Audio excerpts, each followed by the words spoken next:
New York City Mayor Bill de Blasio boldly declares that wealth redistribution is a must, a primary function of New York public schools. Don't worry, Mayor. For decades now, New York has taken money from hardworking taxpayers and dumped it down the toilet of failed teachers' unions. The only thing public schools do well is fleecing the public. I'm Dr. Duke, she's Katie, and this is The Dr. Duke Show.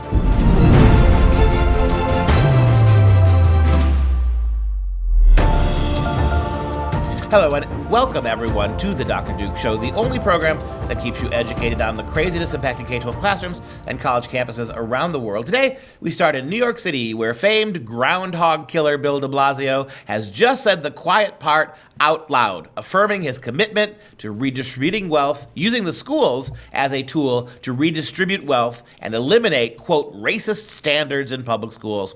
Same guy out there on New Year's Eve dancing in Times Square while everybody else was locked down in their buildings. New York, you deserve everything you get.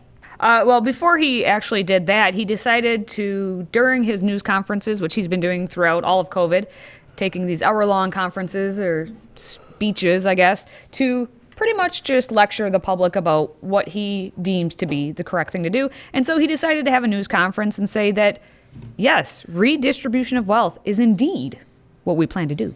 I like to say very bluntly, our mission is to redistribute wealth. A lot of people bristle at that phrase. That is, in fact, the phrase we need to use. Notice what this tells us. It tells us that they have achieved such power and control. They have the media so staunchly behind themselves. They've got the tech companies doing their dirty work of censorship that they don't have to pretend anymore. With the election of two Democrat senators in Georgia, the power is completely switched the other way, and there's no coming back from this. You've got, and you see in Mayor de Blasio's bombast what has been true in New York and California for a long time. There's nothing they can't say and nothing they can't do. There's no constitutional principle or American tradition they cannot violate and not get reelected. That's what we see in New York. Get ready to see it now in Georgia and North Carolina and Nebraska and Minnesota and on and on and on. The fact is that we've turned a very dark corner.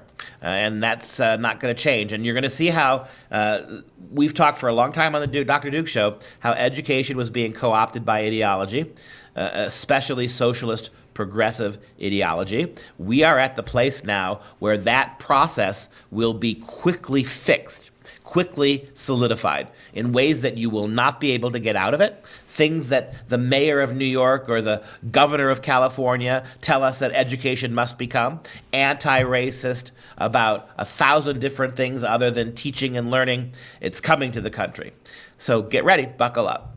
And for the whole K-12 system, especially in New York, according to Bill de Blasio, he says that the city's government needs to be more equitably redistribute the resources at the schools. So he not only wants pre-K, he wants 3K.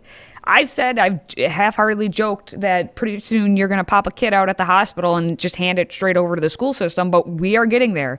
Kindergarten used to be, in my time, you went at 5. It used to be maybe later before then, and then it became 4, and now it's becoming at age 3 because they just want to babysit your children and get them away from you. And then this is going all the way up to the seniors in high school who are taking AP classes, because now the advanced placement classes must also be equitable, based, of course, on race, not on your actual intellectual capabilities or your willingness to study and to want to learn material, especially that history. No one needs that. And so now advanced placement is for everybody. No, it's not. It's actually not for advanced people, right? The advanced placement is for everybody but advanced learners who have an imbalance, a racist privilege, because they're not average earners, right? So the advanced placement test, which was geared for smart kids of all races and backgrounds to learn extra history, but it turned out to be too white and Asian. So now advanced placement is everybody placement, which means we're going to privilege the non-achievers because they're left out. which means the only people who we can't really allow to take it in the future, at least take it at a high level, are advanced students. Do you see how that works, America? That's what they're doing here.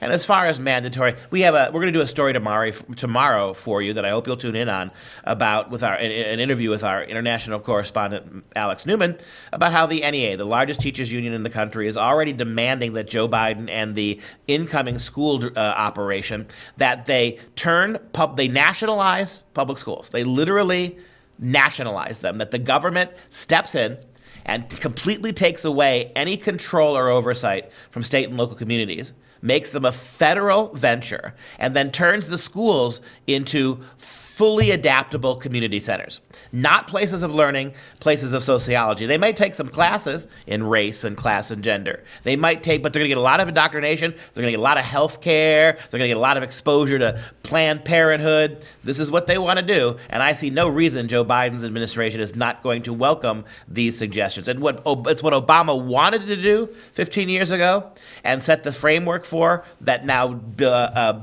Joe Biden will continue forward and do. It's interesting that all those apparatchiks from the Obama administration are right back in the same administration.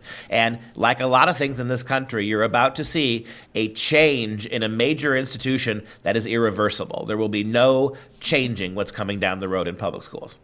You can tell what's going to happen, too, in New York City, because de Blasio added, in addition to this redistribution of wealth from, 3K now all the way up through senior year, he says that we need to, and his office will be focusing on closing the COVID achievement gap. Now, we've been, for years and years and years, schools have honed in on that statistic of what's the achievement gap. Okay, what is it that our kids are learning, and for the kids who aren't, and how we can close this achievement gap so that all the kids are at where they should be grade level, which in this day and age is way low. But now we're going to focus on closing the COVID achievement gap. And because de Blasio has already said that minorities are the ones who were being affected by the COVID the most, ergo, we can now blame it being racist, and COVID only hits, the black students, and so they're affected. So now we need to give them better education, and it's all going to be Trump's fault. It's just this is what they're going to just come down. I'm not quibbling with everything you say, which I agree 100%. But is it more education you're going to give to the struggling black kids, or more passing? Or more of a These pass. are not my words. This is what they're saying. I'm asking you. Oh, yeah, absolutely. Do you believe they're actually going to give more education to now the suffering black kids, or bigger passes for not having learned? You must define what education means. Well, that's right. And you say, according to them, there's a huge gap between COVID learning black kids and minorities and the rest of them. How are we going to, in your understanding, I know what I think, how is that gap going to be covered? By attending to the business of school, or by finding ways to pull up those kids without any further academic help? Well, all of what they're saying is just gobbledygook words for them to blame any actual disparities. The fact that our kids can't read and can't do math, they're just that's their covering. They spend more time on covering and using their words to manipulate than they do, obviously, to teach the kids. If they would just teach the kids, you wouldn't have to explain it, because the results, it'd be right there in the pudding. And now the death of actually anything like public school is upon us. The public body, public school is dead. I think when we begin the autopsy of this, you're going to find that COVID was the mechanism that allowed socialism to take hold. For a long time, the Democrats, pretending not to be overtly socialist, have been pushing for socialist rules, regulations, all sorts of practices. The schools, by the way, has been their most successful thing. This is an education show. The single most successful thing the Democrats have ever controlled, even more than media, has been the schools. Turned 2 or 3 generations of young people into ignorantly raving Democrats without even knowing socialists, without even knowing what socialism is or anything about the history of it. As we perform now the autopsy on a public school system that will never again revert back to public education. It will be ideology and control, and shaping and forming the will of future generations of America in line with statist purposes. We can look back at this and we'll see that even as Donald Trump was beginning to rev up unemployment for African Americans and for women and Hispanics and turning the economy in a whole new direction, boom, there came COVID. All of that then was quickly forgotten. And now the socialists, under quasi-martial COVID law, have us all locked down, have us all avoiding church, having all of us check our social liberties at the door, unless, of course, you're Antifa or Black Lives Matter, and then you can be out and about raping and pillaging. But for us, I think the autopsy will show that COVID and de Blasio spewing this garbage here is going to be the justification for a socialist transformation of what we heretofore have known as the American way of life.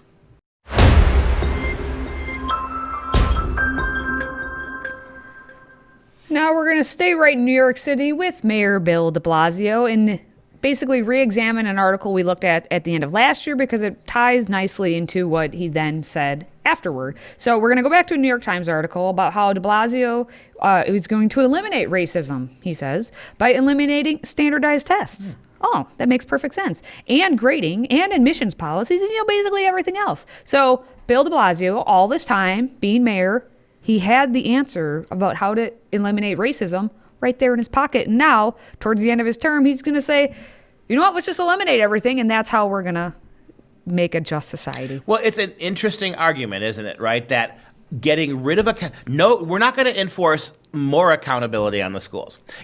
We pay teachers a lot of money to teach. We teach schools. We give superintendents a lot of money to supervise education. We spend all sorts of money on brick and mortar upgrades to our schools in referendum every election cycle. We do our part every time. But the accountability of these teachers and these superintendents and these schools goes down. The worse the schools become, the more the money they get. The worse the schools become in terms of actual, factual education, the more we're lectured by the academic and the public school brain trust, if you can call it that it's our fault, that it's racism's fault, that it's the country's fault. It's not their fault. And so and I don't mind. Look, I'm glad to see standardized tests go. I've never been a fan of them. But all the good reasons we gave to get rid of standardized tests were ignored. Now they're racist. Why? Because every black kid doesn't score the same as every white kid. Every white kid doesn't score the same as every Asian. So rather than try to continue educating kids as best as we can, we're just going to stop monitoring it and stop assessing it altogether. Yeah, that's logic here. That's how it works now, I guess. But according to the New York Times, they said the pandemic finally prompted Mr. de Blasio, now in his 7th year in office, to implement some of the most sweeping school integration measures in New York City's recent history. The changes, however, will not affect admissions at the school's most elite selective high schools, like Stuyvesant High School and Bronx High School of Science. But what's going to happen is basically at a lot of the other schools, 400 of them they're saying, at the middle and high schools, the ones who actually had selective admission policies, there's about 1,800 total. 400 of those 1,800 are getting now, you can't actually look at it. Take a look at what de Blasio says. Beginning right away, and this will be for the 2021-22 school year, but the admissions process obviously will be starting now. For middle schools, there will be a 1-year pause for screen schools, for those criteria used in quote-unquote screen schools. Those criteria will be put on pause for next academic year. Welcome to post-American life. And what do I mean by that? I mean that the values and the norms and the constitutional foundation of the country, we have moved past them. Do you know what they're teaching your kids right now in public school? They're teaching your kids that America is not a thing. The land is the Indian land. The land belonged to people, not us. Our only accomplishments, when I say that, I mean Americans, the mythological American that we've pretended has existed for the last 250 years, who created a society on somebody else's land, who didn't build that. The black slaves who were stolen from Africa built that society that was taken from the Indians. And so therefore, there is no such legitimate entity as the United States of America. That's what your kids are learning. It's not spelled out directly like that right now. But when they're teaching kids that America is not a legitimate government, a legitimate nation, we're thieves, basically. And you go back to that before, what we said many, many times here. This is paving the way, right? This is when we saw earlier in the week schools in places like Seattle that are insisting that their teachers start their white privilege training by admitting that the very school we teach in is not an American school. It is ground that was stolen from Native Americans. So we are in a post-America situation already, where we are not even teaching our kids that America is a thing other than a thing of darkness. Get ready for what's coming.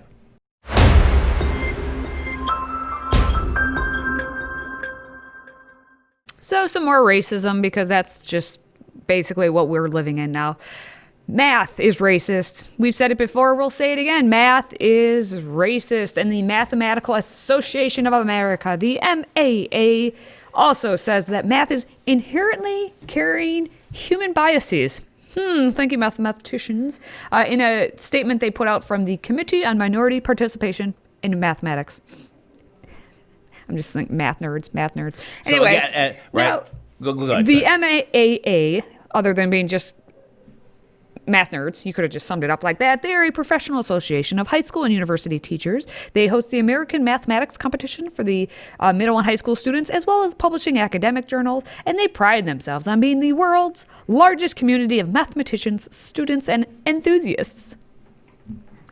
Math nerds. Yeah. That's all you could have said. And so basically a small collection of math nerds, social justice math warriors, have basically convinced the real people who could do math in the room that math is inherently biased. That's right. Human biases. Human and inherently biased, right? So nothing you can do about it. There's no way you can free math. Look, you can't create alternate math like you can make. So you can very easily create an alternative history of America. They're doing it in the school right now. You see it, right? America is a racist country that deserves to be punished, that deserves to be superseded. We need to make amends. And how do you make amends? By giving up every aspect of Western culture, reteach kids in the culture of the primary cultures that matter. It's very easy to retell another story in literature and history and philosophy and social studies, but there's only one math. There's only one functional math.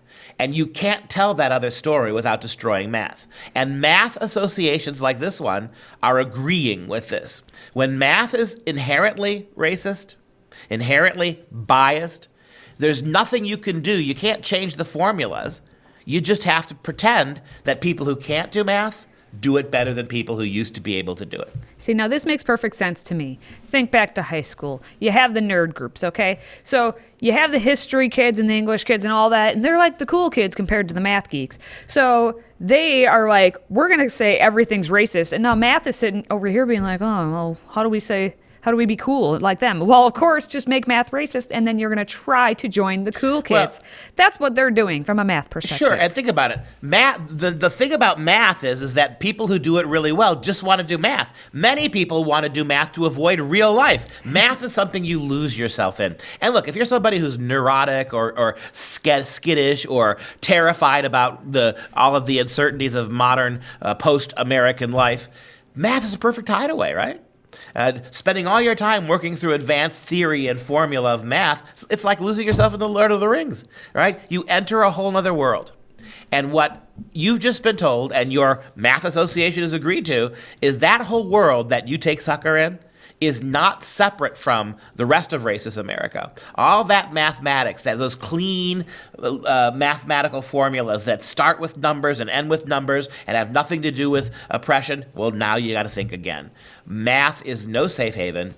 It is racist. And the problem is that you can't rewrite math unless you are pulling math apart. You're going to just have to take math as it is and then despise it.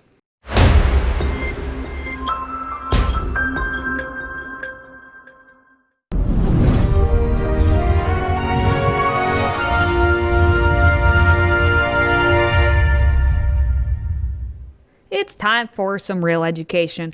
About 60 years ago, way back when in the 1960s, Harper Lee published a novel called To Kill a Mockingbird, and the book has since been universally praised for highlighting the evil that is slavery. Until now, as social justice warriors seek to ban the book in public schools at least. There is a loose connection of Lee's observation to her family, neighbors, and a specific event from her hometown of Monroeville, Alabama from 1936 when Lee was just 10 years old. And as we've been telling you for the entire week, we are honoring books that progressives are banning. The liberal left, as they continue their post-American assault on what used to be education, they're targeting books like The Odyssey. First couple days of the week, we gave you an homage to The Odyssey. We showed you some beautiful quotes that now can't be taught to your kids because Homer was white.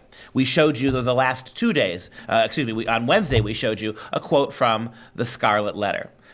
The great Nathaniel Hawthorne classic American novel, which has been targeted by the left because it persecutes women. The idiots who have banned it don't realize that Hawthorne is sympathetic to Hester, not an enemy of Hester, and because of that it had to go. And now, a completely unpredictable book. They're coming after To Kill a Mockingbird. Even though it's one of the great books about race that ever since it was written has been a de facto text that every American school kid had to read to learn about racism. A couple years ago, a British Library Society named Atticus Finch the #1 character in all of literature, and To Kill a Mockingbird, the #1 book everybody should read, ranked ahead of the Bible itself. Now, because the liberal social Bolsheviks have taken power, that doesn't matter. Atticus Finch is white and male. He is a white hero figure. He does not represent the black struggle, #1. And #2, the book uses the N-word to fight the N-word's use in slavery. And so it has to go too. So let me read you a great quote from Atticus Finch, that white villain now, who, how dare he labor to get the ignorant Tom Robinson out of his crime, how dare he defend an accused black man. As a white man, he had no business doing that. But here's the wisdom of Atticus Finch. Talking about American institutions, the American institutions that ultimately guaranteed the rights of slaves, that now are being ignored in post-America Constitution bashing. Quote from Atticus Finch addressing the jury. "We know all men are not created equal in the sense some people would have us believe. Some people are smarter than others. Some people have more opportunity because they're born with it. Some men make more money than others. Some ladies make better cakes than others. Some people are born gifted beyond the normal scope of men. But there is one way in this country in which all men are created equal. There is one human institution that makes a pauper the equal of a Rockefeller, the stupid man the equal of an Einstein, and the ignorant man the equal of any college president. That institution, gentlemen, is a court. It can be the Supreme Court of the United States, or the humblest JP court in the land, or this honorable court which you serve. Our courts have their faults, as do any human institutions. But in this country, our courts are the great levelers. And in our courts, all men are created equal. And that was true perhaps back in 1960, but it's not anymore. Our courts aren't interested in voter fraud. They are not interested in intervening in the destruction of American life and liberty. Used to be that the courts were the one place in America you could go where everyone was created equally. Now, there is no equality. If you are white, you are, like Atticus Finch himself, you are a racist oppressor. And if you're not, you're a pathetic victim. And that's all the courts know now, and that's all they need to know. All right, before we go, just a reminder that the best way to keep up with our various shows at Freedom Project is to follow us on Parler. So take 10 seconds and follow at Duke Pesta, at Katie, and at Freedom Project. Thank you so kindly. And if you're a fan of this show, please consider a one-time tax-deductible donation to support the Patriot Club. And we're going to send you an awesome, incredible tumbler right there on the screen, which is rumored, by the way, to have magical powers. Now, all you have to do to sign up is visit patriotclub.us. That's patriotclub.us. And we're going to wrap things up as we always do with our fun fact of the day. It would take you about 24 hours to get through the entire New York City subway system because there are 34 lines and 469 stops to go through. Whew. And that's going to do it for us for this show. For Freedom Project, I'm Dr. Duke, and she's Katie. Until next time, stay educated, my friends. It's going to be almost impossible to do it publicly.